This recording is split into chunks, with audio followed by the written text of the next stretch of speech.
NXT is now on the CW, and it brought a lot of changes to the show. Are these changes going to improve this very historically complicated brand, or was it more of the same? I'm Ace from Shockwave Sports, and let's answer the question, is NXT worth watching again?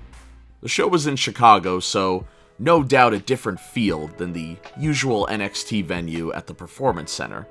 It's being reported NXT is on the road for 2 weeks while a WWE crew is reconstructing the NXT arena at the PC. I'm looking forward to the changes because we already are off to a much better start presentation-wise. I like the silver NXT logo.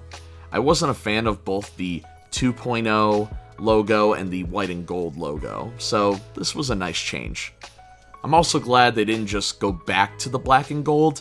I have fond memories with that era of NXT, but truly, that era is over, and it's time to officially move on. So here's to the silver and gold era, I guess. Shawn Michaels walked out and showed off the new NXT men and women's titles, and I like the belt designs a lot.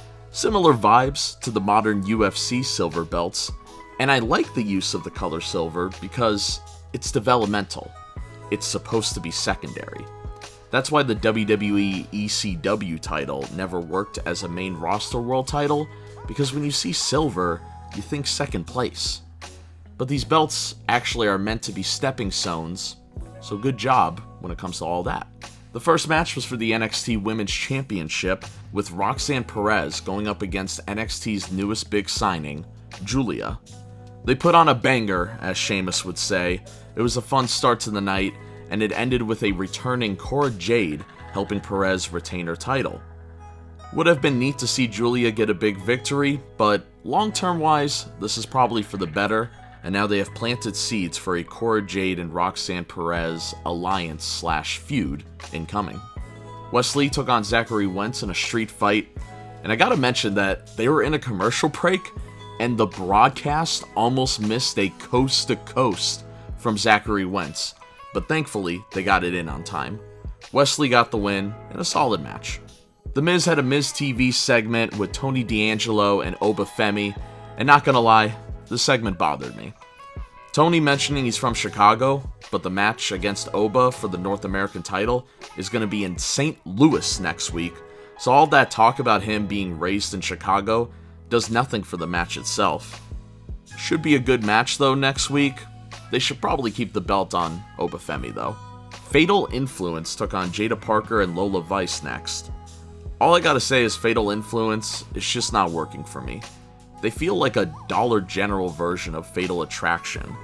It's not the talent's fault at all. It's how they are booked and presented. Fatal Influence did win the match though. Bianca Belair and Jade Cargill also showed up after the match to put over the North American champion, Kalani Jordan.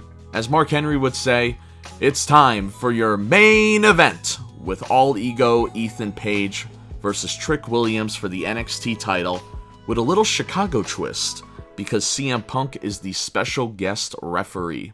I was nervous for Trick Williams going into this match. NXT's whole summer was taken over by Joe Hendry, and yes, I do believe in Joe Hendry, and it felt like the Trick hype was not as hot as it once was. The two put on a fun match though. While CM Punk had some shenanigans in the match, Trick Williams was able to pick up the win to a massive pop. So thankfully, it seems like the Trick Williams hype train is back on board, and that was the end of the first episode of this new CW era of NXT. Overall, the show felt more important than the usual NXT. The venue and atmosphere definitely helped that. I don't know if it convinced me enough where I should watch every week though. The real test is going to be when they go back to the Performance Center. The Black and Gold era was able to have good TV every week in a smaller venue for all those years.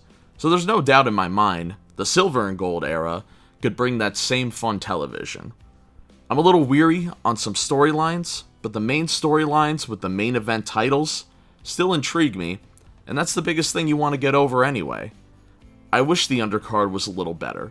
It's kinda Oba Femi, and then there's everyone else. But hopefully they can build up some new stars. The biggest thing I praise about NXT is its women's division. They have a lot of great talent, and it seems it's only getting better with these new signings. The show finally feels like it has an identity again.